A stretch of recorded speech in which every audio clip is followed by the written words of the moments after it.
The chapter is land and the people. इस chapter में हम लोग किसी किसी रीजन्स के बारे में पढ़ेंगे कि वहाँ पर लोग कैसे रहते हैं। पहले चैप्टर में हम लोग देखे थे डेजर्ट होता है, कोल्ड और हॉट डेजर्ट, ग्रासलैंड्स होता है, इक्वेटोरियल फॉरेस्ट्स होता है, तो उन सब के बारे में ही थोड़ा सा और पढ़ेंगे। So what is a desert? Desert मतलब वो जगह जहाँ पर कंडीशंस एक्सट्रीम होता है, रेनफॉल बहुत कम और वेजिटेशन बहुत कम, टेम्परेचर या तो बहुत हाई रहेगा या तो बहुत लो रहेगा। तो सहारा डेजर्ट एक हॉट डेजर्ट है अफ्रीका में, उसके बारे में पढ़ेंगे। तो Sahara is the world's largest and the hottest desert on the earth. Sahara का अरबिक में मतलब होता है डेजर्ट। अफ्रीका का नॉर्दर्न पार्ट पूरा सहारा डेजर्ट है। It lies between the Atlantic sea in the west, यहाँ पर अटलांटिक सी है, and Red Sea in the east, यहाँ पर रेड सी है, यहाँ मेडिटेरेनियन सी है, तो इस तरह से हो गया। और साउथ में बहुत ज़्यादा सैंड ड्यून्स है, तो चारों तरफ का बाउंड्री पढ़ना पड़ेगा। It is also bounded by a chain of mountains in the north called Atlas mountains. Sahara desert में पानी सिर्फ नाइल रिवर से मिलता है। सैंड ड्यून्स काफ़ी कॉमन है इस रीजन में। ज़्यादातर यहाँ का क्लाइमेट हॉट एंड ड्राई है और रेनफॉल बहुत कम है, लेस देन 20 सेंटीमीटर। दिन में टेम्परेचर बहुत हाई रहता है और रात में थोड़ा ठंडा हो जाता है। जैसे दिन में हाईएस्ट टेम्परेचर 43 तक जा सकता है और रात में 10 डिग्री तक। तो एक ही दिन में टेम्परेचर का कितना डिफरेंस है ये समझ आ रहा है। क्योंकि सैंड बहुत जल्दी ठंडा भी हो जाता है ना, इसलिए रात में बहुत ज़्यादा कूल हो जाता है। The highest recorded temperature is about 58 degree Celsius at Al Aziziyah in Libya. Sahara desert के नॉर्दर्न पार्ट में ये प्लेस है। सो हाई टेम्परेचर और लो रेनफॉल होने के कारण क्या होता है, वेजिटेशन बहुत कम है। जो भी थोड़ा बहुत वेजिटेशन है वो नाइल रिवर के आसपास है। Sahara desert is sparsely populated, covered with vegetation like grasses, shrubs, इस तरह का ट्रीज होता है, वेजिटेशन होता है। और जो भी वेजिटेशन होता है ना, उसका रूट्स बहुत लॉन्ग होता है, बहुत डीप होता है, सॉइल के अंदर जाता है पानी कलेक्ट करने के लिए। The important plants are cactus and date palm. In fact date इतना इम्पॉर्टेंट फ्रूट है वहाँ का क्योंकि उसका हर पार्ट यूजफुल है। जैसे plants and animals date fruit को खा लेते हैं। सैप ऑफ डेट ट्री मतलब डेट ट्री के अंदर जो जूस है उससे वाइन बनता है। उसका सीड्स को क्रश कर दिया जाता है और वो कैमल और गोट का खाना बन जाता है। उसके लीव्स और ट्रंक से बास्केट्स, रोप्स और डोरमैट्स वगैरह बनता है। तो इसलिए date is a very important fruit tree there. Animals जैसे जैकल, फॉक्स, इस तरह से कॉमन है वहाँ पर। Camel is obviously the ship of the desert, so camel is found there. Camel का जो हम्प होता है उसमें फैट स्टोर किया हुआ रहता है, तो वो 1 हफ्ता तक बिना खाए रह सकता है और पानी भी स्टोर रहता है। बहुत टाइप का रेप्टाइल्स मिलता है जैसे फ्रॉग्स, स्नेक्स, क्रोकोडाइल्स एक्सेट्रा, और कुछ कुछ इंसेक्ट्स भी कॉमन है। सहारा का north western part rocky desert है, पत्थर बहुत है। लैंड मोस्टली बैरन है, कोई नहीं रहता, तो पॉपुलेशन डेंसिटी भी बहुत कम है। थोड़ा बहुत जो पॉपुलेशन है वो इस तरह से ओएसिस के पास होता है। देखो पूरा डेजर्ट खाली है लेकिन यहाँ पानी का सोर्स के आसपास थोड़ा बहुत ट्रीज है, यहीं आसपास घर वगैरह भी हो सकता है। मेजर क्रॉप्स है वीट, मेज, बार्ली, मिलेट्स, ये सब। और लोग ढीला कपड़ा पहनते हैं, वाइट कपड़ा पहनते हैं ताकि धूप से बच पाए, गर्मी से बच पाए। बेडोइंस ट्राइबल लोग हैं वहाँ के। So this is all about Sahara desert, hot desert. अब है लद्दाख, द कोल्ड डेजर्ट। तो कोल्ड डेजर्ट में भी टेम्परेचर बहुत कम रहता है, ह्यूमिडिटी बहुत कम रहता है, तो वेजिटेशन बहुत कम है। जम्मू एंड कश्मीर के नॉर्थ ईस्टर्न पार्ट में लद्दाख है, बहुत छोटा सा रीजन है, आसपास चारों तरफ पहाड़ है और हाइट पे है वो 3520 मीटर का एवरेज हाइट है।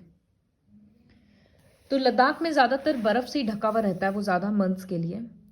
और रेनफॉल क्या होता है ना, माउंटेन्स के कारण अगर पहाड़ बहुत ऊंचा होता है तो एक तरफ जैसे यहाँ पर क्लाउड्स है तो बारिश यहाँ हो जा रहा है, ये क्लाउड्स माउंटेन को क्रॉस नहीं कर पा रहा है, तो यहाँ पर रेन नहीं हो रहा है। This is no rain area. तो इसको बोलते हैं रेन शैडो एरिया। तो Himalayas mountains are very tall, तो उसके कारण क्या होता है, एक साइड में बारिश होता है, दूसरा साइड सूखा रह जाता है। तो लद्दाख रेन शैडो एरिया में है, जिसके कारण बारिश बहुत कम होता है वहाँ पर, only 8 centimetre of average rainfall, जो कि बहुत ही कम है। तो वेजिटेशन भी बहुत कम है। उसी तरह का प्लांट्स ग्रो कर पाता है जिसको पानी बहुत कम चाहिए। विलो ट्रीज यहाँ पर बहुत कॉमन है, जो बैट बनाने में काम आता है। यहाँ का जो एनिमल्स है उसका कोटिंग बहुत थिक होता है, फर के जैसा, ताकि ठंड से बच पाए। तो वुल बहुत मिलता है यहाँ पर, और सॉफ्ट भी होता है। माउंटेन गोट का जो वुल है उससे पश्मीना शॉल बनता है, which we know is a very expensive variety of shawl. Yak is one of the most important animals, क्योंकि उससे मिल्क भी मिलता है और वो ट्रांसपोर्टेशन के लिए भी होता है। उसका फर से ठंड बचता है, ठंड से प्रोटेक्शन मिलता है। The main river of Ladakh is Indus. Population is mainly concentrated near the river banks. पानी के आसपास ही पॉपुलेशन है। यहाँ के लोग बुद्धिज़्म फॉलो करते हैं। पहले यहाँ पर हर कोई जाता नहीं था, और जाने का रास्ता सिर्फ काराकोरम पास और जोजिला पास था। लेकिन अब श्रीनगर लेह रोड खुल गया, जिसके वजह से लद्दाख पहुँचना बहुत ईजी हो गया। इनफैक्ट अब तो लोग बाइक से भी जाने लग गए। एग्रीकल्चर लद्दाख का मेन ऑक्यूपेशन है। 85% लोग वही काम करते हैं। लेकिन रेनफॉल कम होने के कारण और सॉइल का क्वालिटी अच्छा नहीं होने के कारण लोग साल में एक ही बार क्रॉप ग्रो कर पाते हैं, और वो भी समर सीजन में, क्योंकि विंटर सीजन में तो पूरा लैंड बर्फ से ढक जाएगा। और वो लोग फ्रूट ट्रीज ग्रो करती हैं, जैसे एप्पल, वॉलनट, एप्रिकॉट, ये सब। Next is life in temperate grasslands. तो ग्रासलैंड्स मतलब बारिश बहुत ज़्यादा भी नहीं है तो बहुत कम भी नहीं है। ज़्यादा होगा तो फॉरेस्ट बन जाएगा, कम होगा तो डेजर्ट बन जाएगा। तो मॉडरेट लेवल पे आता है grasslands. The grasslands found between sub tropical and sub polar regions are called temperate grasslands. ये हम लोग लास्ट चैप्टर में देखे थे कि अलग अलग कंट्रीज में अलग अलग नाम से जाना जाता है। जैसे नॉर्थ अमेरिका में प्रेरीज, साउथ अमेरिका में pampas, stapes in Europe, downs in Australia and weld in Africa. तो यहाँ पर पैस्चर लैंड ये बहुत अच्छा होता है, मतलब एनिमल्स के खाने के लिए यहाँ पर बहुत ग्रासेस मिलता है। तो इस तरह के जगह पे ज़्यादातर एनिमल रियरिंग होता है, मतलब फार्म्स होता है जहाँ एनिमल्स को रियर किया जाता है for their products. So will read about prairies, prairies of north America. USA और कनाडा का बहुत पोर्शन प्रेरीज ही है। The area is drained by river Mississippi and it's tributaries. तो सॉइल फर्टाइल है, एग्रीकल्चर के लिए इंपॉर्टेंट है वो। प्रेरीज में कंटिनेंटल टाइप ऑफ क्लाइमेट रहता है, समर्स हॉट और विंटर्स कोल्ड। समर्स में टेम्परेचर 38 तक चला जाता है, और विंटर्स में -40 डिग्री सेल्सियस तक आ जाता है। रेनफॉल इतना ज़्यादा नहीं है कि ट्रीज ग्रो कर पाए, तो इसीलिए यहाँ पर ग्रासेस ज़्यादा मिलता है। ग्रास, इनफैक्ट ह्यूमन बींग्स, हम लोगों के हाइट से ज़्यादा ग्रासेस रहता है, तो उस तरह का ग्रासेस मिलता है। एनिमल्स जैसे जैकल, रैबिट, डियर, डॉग, ये सब मिलता है। Large herds of bison are also found. अब प्रेरीज को क्या किया जा रहा है, ग्रासेस को काटकर एग्रीकल्चरल लैंड में कन्वर्ट किया जा रहा है, और यहाँ पर मेन क्रॉप्स जैसे वीट, कॉर्न, ओट, ये सब ग्रो किया जाता है। फार्म्स का साइज बड़ा बड़ा है, और वर्क जनरली मशीन से करते हैं। तो इस टाइप के फार्मिंग को बोलते हैं एक्सटेंसिव फार्मिंग, जहाँ पर बड़ा बड़ा फील्ड्स में काम होता है, और वो भी मशीन्स के हेल्प से। Modern methods of cultivation use किया जाता है, हाइब्रिड सीड्स यूज़ किया जाता है। तो प्रेरीज को ग्रेनरीज ऑफ द वर्ल्ड बोलते हैं, क्योंकि ये पूरे वर्ल्ड को ग्रेन्स प्रोवाइड करता है। पॉपुलेशन ज़्यादा नहीं है, और ज़्यादातर रिवर के आसपास ही है। प्रेरीज में ट्रांसपोर्टेशन का कोई प्रॉब्लम नहीं है। अब इतना ज़्यादा पॉपुलेशन इसलिए बढ़ते जा रहा है कि ग्रासलैंड्स को और कट किया जा रहा है, ताकि एग्रीकल्चर कर पाएँ या ट्रांसपोर्ट फैसिलिटीज़ दे पाएँ, लोगों के लिए घर बना पाएँ। तो इस वजह से सॉइल इरोजन और ड्रॉट कंडीशंस का प्रॉब्लम आ रहा है। Mixed farming means the growing of crops and rearing of animals at the same farm. बड़ा सारा फार्म रहता है, वहीं पर साइड में रैंच जैसा रहता है, एनिमल्स वहाँ रहते हैं, और एक साइड में फार्मिंग चलता है। तो एनिमल प्रोडक्ट्स भी मिल रहा है और फार्मिंग भी हो रहा है। इस टाइप के फार्मिंग को मिक्स्ड फार्मिंग बोलते हैं, बहुत प्रॉफिटेबल होता है। तो एक हम लोग पढ़े एक्सटेंसिव फार्मिंग, जिसमें मशीन्स का ज़्यादा यूज़ होता है। इसका अपोजिट होता है इंटेंसिव फार्मिंग, जहाँ पर लोग ज़्यादा खुद से कल्टीवेशन करते हैं, जो इंडिया में होता है, बट उसके बारे में बुक में नहीं है, वो हम लोग नेक्स्ट क्लास में पढ़ेंगे। Next is the welds. South Africa का ग्रासलैंड्स को वेल्ड्स बोलते हैं। ये एक डच वर्ड है जिसका मीनिंग होता है field. The temperate grassland of South Africa covers the southern part of Africa.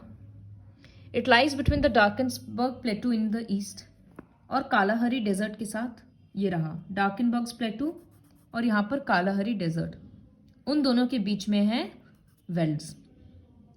इसको हाई वेल्ड भी बोलते हैं क्योंकि ये प्लेटू में सिचुएटेड है, थोड़े हाइट पे। इसका मेन रिवर्स है लिम्पोपो और ऑरेंज। इसका क्लाइमेट, जैसे प्रेरीज का क्लाइमेट कंटिनेंटल था, यहाँ पर क्लाइमेट मॉडरेट है। समर्स शॉर्ट और वार्म होता है, विंटर्स लॉन्ग और कूल होता है। रेनफॉल कम है, ड्रॉट्स भी होता है काफ़ी बार। और जैसे जैसे ऊंचाई पर जाते हैं, हाइट इंक्रीज होता है, तो क्लाइमेट और कूल होते जाता है। सिंस यहाँ का क्लाइमेटिक कंडीशंस बहुत ड्राई है, तो इसी वजह से प्लांट्स तो ग्रो नहीं करता और ग्रासेस ज़्यादा है। एग्रीकल्चर यहाँ पर बहुत ज़्यादा पॉसिबल नहीं है क्योंकि पानी का भी प्रॉब्लम है, सॉइल भी इनफर्टाइल है। लेकिन यहाँ पर मिनरल्स बहुत ज़्यादा है, जैसे गोल्ड, डायमंड, कोल, ये सब जोहान्सबर्ग में स्पेशली। फिर diamond mines of Kimberley are well known in the western, are well known here. तो इस वजह से एग्रो बेस्ड और मिनरल बेस्ड इंडस्ट्रीज भी यहाँ पर बहुत ज़्यादा कॉमन है। और ऐसे भी हम लोगों को पता है अफ्रीका में रिसोर्सेज बहुत ज़्यादा है। The world area has reduced drastically due to the development of town, cities, industries. जब इतना सारा मिनरल्स वगैरह मिलता है तो इंडस्ट्रीज सेट हो जाता है। इंडस्ट्रीज सेट होता है तो धीरे धीरे सेटलमेंट शुरू होने लगता है। तो इस वजह से ग्रासलैंड्स को क्लियर किया जा रहा है, नेचर का बैलेंस डिस्टर्ब हो जा रहा है, जिसकी वजह से रैपिड नेचुरल प्रॉब्लम शुरू हो गया, जैसे soil erosion and all. So this is all about the welds. Next हम लोग फॉरेस्ट्स के बारे में पढ़ेंगे। तो first is the Amazon basin. Amazon basin world का लार्जेस्ट बेसिन है, साउथ अमेरिका में है और ये मोस्टली ब्राज़ील का 2/3 एरिया ऑक्यूपाई कर लेता है and parts of Peru, Ecuador and Colombia.